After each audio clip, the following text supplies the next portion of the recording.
ان میں بھی ان سے بھی کچھ لوگوں سے میری بات ہوئی، وہ ایک فہرست جو ہے وہ جاری کی جا چکی ہے. ان میں بھی کوئی اس بات کا دکھ ہے، اس بات کی خوشی ہے کہ ان کے گھر کے ان کے خاندان کے لوگ آ رہے ہیں، لیکن ساتھ ہی ساتھ باقی جو لوگ ہیں جن کے خاندان کے لوگ ابھی بھی وہاں پھنسے ہوئے ہیں، ان کو لے کر کے وہ غم کا بھی اظہار کر اسی رہے پر ہیں. میں آپ سے بات کرنا چاہ رہی تھی ہریندر. اسرائیلی خاندان جو ابھی بھی حماس نے یا جو آلریڈی حماس نے یرغمال بنائے ہوئے ہیں، ان خاندانوں کی طرف سے حکومت پر کافی تنقید بھی ہوئی.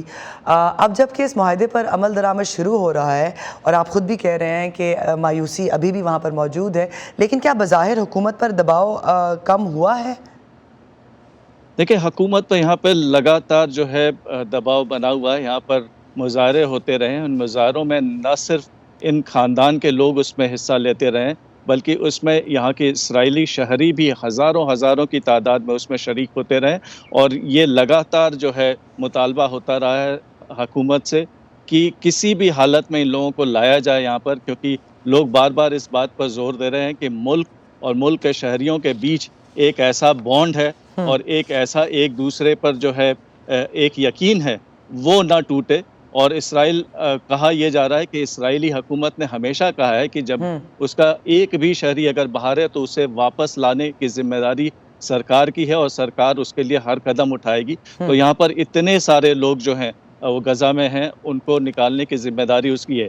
ساتھ ہی ساتھ جو ہے حکومت پر اس بات کا بھی دباؤ پڑ رہا ہے، وزیر اعظم کی جو مقبولیت ہے وہ کافی کم ہو گئی ہے، اور انہیں ایسا لگ رہا ہے کہ وہ ابھی ٹھیک سے فیصلہ بھی نہیں کر پا رہے کہ کس طرف وہ جائیں. جنگ جو ہے اس کو ٹھیک سے وہ جو ہے آگے لے جائیں یا پھر پہلے اس پر زور دیں. تو اس طرح کا یہاں پر جو ہے سیاسی جماعتیں ان کے پیچھے کھڑی ہیں؟ بنیامین نیتن یاہو نے ایک کابینہ بنا رکھی ہے، آپ سیاست کی بات کر رہے ہیں، تو کیا باقی سیاسی جماعتیں اسرائیل کے اندر، کیونکہ ہمیں پتہ ہے کہ اندرونی سیاست میں بھی اختلاف پایا جاتا ہے، تو کیا وہ اس ڈیل کو لے کر بنیامین نیتن یاہو کے پیچھے کھڑی ہیں؟ دیکھیں، یہاں پر ایک اتحاد کی حکومت بنی ہے. یہاں پر باقی جو حزب اختلاف کی بھی کچھ تنظیمیں تھیں وہ بھی ابھی شامل ہو گئی ہیں سرکار میں، لیکن یہ سبھی کو پتہ ہے کہ یہ صرف جو ہے اس جنگ کی وجہ سے ہوا ہے. لوگ دراصل بنجامین نیتن یاہو کے ساتھ نہیں کھڑے ہیں. یہاں پر یہ بھی بار بار کہا جا رہا ہے اور یہاں پر سیاسی تجزیہ نگار کہہ رہے ہیں کہ ان کے دن جو ہیں سیاست میں یا پھر یہاں پر پاور میں گنے چنے رہ گئے ہیں، کیونکہ ان کی مقبولیت لگاتار گرتی جا رہی ہے. لوگوں کا یہ ماننا ہے کہ جنگ کو کس طرح سے آگے لے جایا جائے اس پر ان کا دھیان کم ہے. وہ زیادہ غور اس طرف فرما رہے ہیں کہ کیسے اپنی کرسی کو بچائی جائے، اور بری طرح سے یہ مانا جا رہا ہے کہ ان کی پالیسیز کی فیلئر کی وجہ سے یہ ہوا ہے جو ابھی یہاں دیکھا جا رہا ہے. ہریندر مشرا، یروشلم سے ہمارا ساتھ دینے کے لیے بہت بہت شکریہ.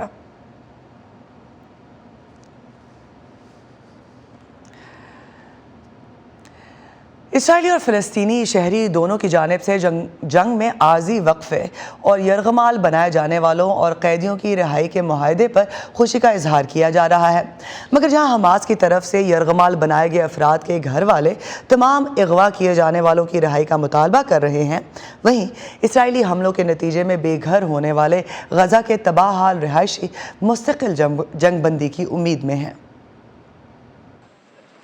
اسرائیل کا ساحلی شہر تل ابیب، ان مناظر سے بظاہر یہاں کی زندگی معمول کے مطابق چلتی محسوس ہوتی ہے، لیکن 7 اکتوبر کو حماس کے حملے میں ہلاک ہونے والے 1200 افراد اور 200 سے زائد یرغمال بنائے جانے والوں کے عزیزوں اور ان کے ساتھ کھڑی اسرائیلی قوم کے لیے کچھ بھی معمول کے مطابق نہیں. دانی میران کا بیٹا عمری بھی ہاسٹیجز میں شامل ہے. ان کے ساتھ کیا ہو رہا ہے؟ کیا وہ انسانی ہمدردی کی بنیاد پر دیکھ بھال کے حقدار نہیں؟ ریڈ کراس کو کہنا چاہیے تھا کہ ہمیں مغویوں کی فہرستیں دو، ہمیں ان تک پہنچنے دو، ان کا پتہ کرنے دو، اور پھر اس کے بدلے میں تمہیں سب کچھ ملے گا. لیکن مجھے اس سے کوئی مسئلہ نہیں. مجھے غزہ کی شہریوں سے ہمدردی ہے. میں چاہتا ہوں کہ وہ انہیں امداد دیں. وہاں جو لوگ مصیبت میں ہیں اور جنہیں ضروریات زندگی نہیں مل رہی، مجھے ان سے ہمدردی ہے. لیکن اگر وہ دیں گے نہیں تو انہیں ملے گا بھی نہیں. بالکل، یہ مشرق وسطیٰ ہے. دنیا کو سمجھنا ہوگا، ہم یورپ یا امریکہ میں نہیں رہ رہے، ہم مشرق وسطیٰ میں رہ رہے ہیں، جس کے اپنے اصول ہیں جو باقی کی دنیا سے بالکل مختلف ہیں. یہاں لوگوں کو امید ہے کہ ان کی حکومت بالآخر یرغمال بنائے گئے تمام افراد کو حماس سے چھڑا کر واپس لے آئے گی. about the delay in the prisoner release. تاخیر اور قیدیوں کی رہائی کے بارے میں میرا خیال ہے کہ جب آپ حماس سے معاملات طے کرتے ہیں تو آپ کو ہر چیز منصوبے کے مطابق ہونے کی توقع نہیں رکھنی چاہیے اور آپ کو سرپرائزز کی توقع رکھنی چاہیے، لیکن ہم اس کے لیے تیار ہیں اور مجھے یقین ہے کہ وقت کے ساتھ وہ رہا ہو جائیں گے۔ ادھر غزہ کی پٹی کے جنوب میں واقع شہر خان یونس میں جنگ سے دربدر ہونے والے فلسطینیوں کی اس خیمہ بستی میں کچھ بھی معمول کی زندگی جیسا نہیں۔ اسرائیلی حملوں کے باعث اپنے گھر کو چھوڑنے پر مجبور عمر الصلاوات کا خاندان یہ امید لگائے بیٹھا ہے کہ حماس اور اسرائیل کے بیچ جنگ بندی کا معاہدہ ان کے گھر واپس لوٹنے کا سبب بنے گا۔ معاناتنا هم كنا يعني قاعدين في بيوتنا عادي رايحة لأهل الزيارة، نہ گیس ہے نہ خوراک، بہت مشکل ہے خیمے کی زندگی۔ ہمیں اس سے پہلے کبھی اس کا تجربہ نہیں ہوا۔ ہر روز ہمیں لگتا ہے کہ بس ہم آج مرے یا کل۔ اسکول سے خیمے میں آ گئے ہیں، بہت افسوسناک زندگی ہے۔ جب جنگ بندی کی بات ہوتی ہے تو ہم خوش ہو جاتے ہیں، ہمیں لگتا ہے کہ 4 دن کے لیے جنگ بند ہو گئی۔ پھر جب ہوائی حملوں کی آواز آتی ہے تو پریشان ہو جاتے ہیں۔ ہم یہ نہیں چاہتے، ہم ہمیشہ کے لیے جنگ بندی چاہتے ہیں۔ ہم ویسی ہی زندگی چاہتے ہیں جیسی دوسرے ملکوں میں ہے، جہاں بچے آرام سے کھیل سکیں، کوئی لڑائی نہ ہو، جہاں زندگی میں کوئی جنگ نہ ہو۔ ہم نے بہت جنگ دیکھ لی۔ میں بور ہو گئی ہوں، میں اپنے گھر واپس جانا چاہتی ہوں، اپنے دوستوں کے پاس، اور اپنے کھلونوں سے کھیلنا چاہتی ہوں اور اپنے پسندیدہ کھانے کھانا چاہتی ہوں۔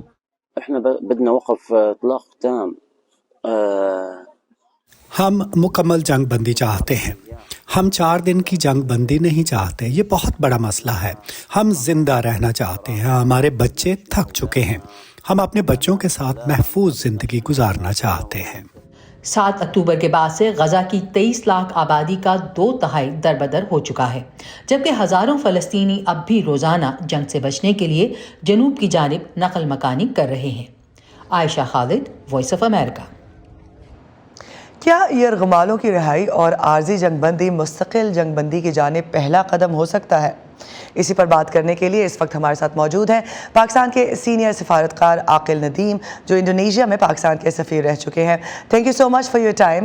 عاقل صاحب، یہ بتائیے کہ قیدیوں اور یرغمال کی رہائی کے علاوہ اس ڈیل کا ایک اہم پہلو غزہ کے شہریوں کے لیے ضروری امداد کو ممکن بنانا ہے، اور عالمی اداروں کے مطابق جتنی جانیں وہاں ضائع ہوئی ہیں اور جتنے شہری دربدر ہوئے ہیں، ہنگامی امداد انتہائی ضروری ہے۔ جس طرح کے حالات ہیں، کہ آپ سمجھتے ہیں کہ ان 4 روز میں کافی امداد وہاں پہنچ سکے گی؟ یقیناً جس پیمانے پہ تباہی ہوئی ہے اس سے 4 دنوں میں تو اس کا ازالہ ممکن نہیں ہے، اس میں میرا خیال کافی دیر لگے گی۔ تو میں اسی لیے سمجھتا ہوں کہ یہ جو جنگ بندی ہے صرف 4 دنوں کے لیے نہیں رہے گی، یہ آگے بڑھے گی، کیونکہ میرا خیال میں اس معاہدے کی ایک شک یہ بھی ہے کہ اس 4 دنوں کی جنگ بندی کے بعد اگر حماس نے ہر روز 10 یرغمالیوں کو رہا کیا تو 1 دن کے لیے وہ جنگ بندی آگے ایکسٹینڈ ہو سکتی ہے۔ تو اگر حساب سے دیکھیں تو تقریباً 1 مہینے تک وہ جنگ بندی کو تھیوریٹیکلی ایکسٹینڈ کیا جا سکتا ہے۔ تو اس پیریڈ میں اگر یہ لمبا پیریڈ ہوگا تو یہ جو ریلیف ورک ہے اس میں کرنے میں آسانی ہوگی، لیکن میرا خیال میں ابھی بھی اس مانیومنٹل ٹاسک یہ بہت تقریباً اب ایک اندازے کے مطابق 60% کے قریب جو رہائشی عمارتیں ہیں وہ تباہ ہو چکی ہیں۔ تو آپ اندازہ کریں کہ اگر ایک شہر کی 60% رہائشی عمارتیں تباہ ہو چکی ہوں تو ان لوگوں کو واپس آباد کرنے میں کتنا وقت لگے گا۔ تو یہ کافی لمبا پروسیس ہوگا، اور میرا خیال میں جنگ بندی بھی زیادہ دیر کی ہوگی۔ امریکہ نے یہ اتنا اہتمام صرف 4 دنوں کی جنگ بندی کے لیے نہیں کیا ہوگا، اور اگر اسرائیلی جو یرغمالی ہے وہ جب واپس آنا شروع ہوں گے تو تب اسرائیل کے غصے میں بھی تھوڑی سی کمی آئے گی، اور انہوں نے دیکھیں حماس کو کافی نقصان پہنچا چکے ہیں، حماس کا انفراسٹرکچر کافی اس میں ڈینٹ ڈالا گیا ہے، لیکن اس سے زیادہ یہ ہوا ہے کہ آپ نے 14,000 سے زیادہ انوسنٹ سویلینز کو بھی مار دیا ہے۔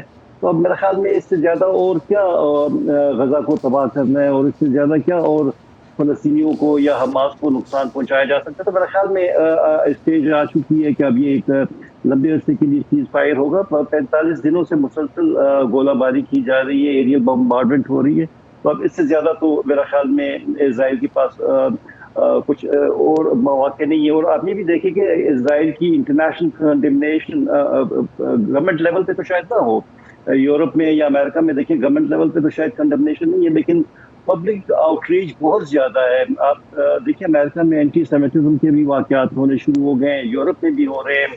یورپ میں جس طرح عوام باہر اسرائیل کے خلاف اسٹریٹ پہ ہے, تو یہ میرا خیال ہے اسرائیل کے لیے ایک اچھی منظر کشی نہیں ہے. تو وہ میرا خیال میں اب اس کو جلد از جلد اس چیپٹر کو کلوز کرنا چاہیں گے. وہ اپنے جو آبجیکٹو ہے کہ وہ حماس کو نقصان پہنچائے, اپنے حمالی رہا کرے, اگر وہ آبجیکٹو ان کا اچیو ہو جاتا ہے تو میرے خیال میں انہیں لمبے عرصے کی سیز فائر پہ کوئی زیادہ اعتراض نہیں ہوگا.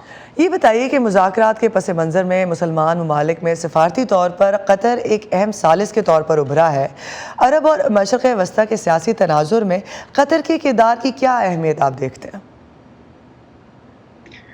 دیکھیے ابھی ایسا لگ رہا ہے کہ جیسے قطر جو ہے وہ مڈل ایسٹ کے جو بڑے بڑے مسائل ہیں ان میں ایک نیوٹرل پوزیشن لے رہا ہے.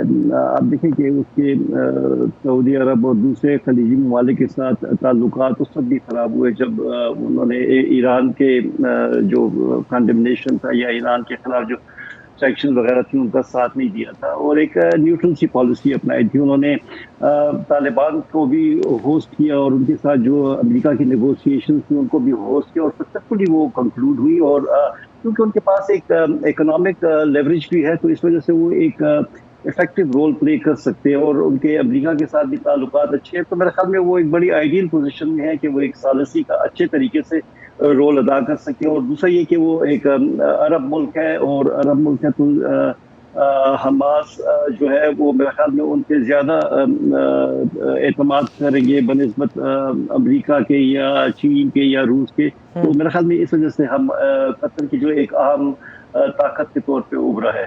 اور امریکہ کے رول کو آپ کیسے دیکھتے ہیں, کیونکہ اس نے بھی اپنا کوئی کردار ادا کیا ہے اس ڈیل میں؟ یقیناً میرا خیال میں امریکہ کی ایکٹیو ڈپلومیسی کی وجہ سے یہ سیز فائر وجود میں آیا ہے. تو امریکہ نے میرا خیال میں دیکھ لیا کہ اب کافی جو ان کے مقاصد تھے, اسرائیلی اوفینسو کے جو مقاصد تھے وہ اچیو ہو چکے تھے, اور اب وہ گراؤنڈ انویژن انہوں نے شروع کیا. تو اس گراؤنڈ انویژن میں کافی پرابلمز ہو سکتے ہیں, اور ابھی پرابلمز آنے شروع ہو گئے ہیں.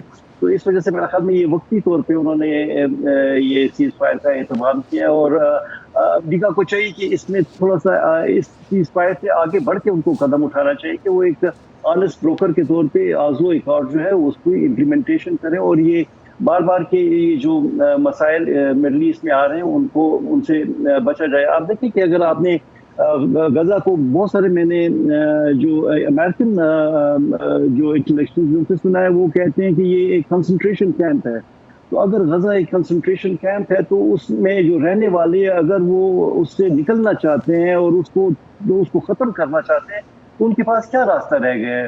ان کے پاس میرا خیال پیسفل اسٹرگل کا تو کوئی راستہ نہیں رہا. تو وہ یقیناً کوئی وائلنٹ قسم کی اسٹرگل ہوگی جس سے وہ باہر نکلنا چاہیں گے.